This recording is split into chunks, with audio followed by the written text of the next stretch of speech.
In today's video, I'll show you on how you can fix MSI laptop black screen but it turns on.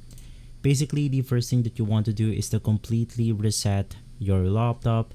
Now to do that, you want to unplug your laptop's charger, and from there you simply want to also unplug all of your accessories like your mouse, printer, keyboard, or more. From there, you simply want to press the power button for around 30 to 1 minute.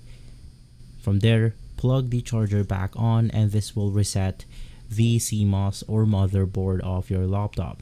Now, another reason why this is happening is because we might have some graphical driver issues.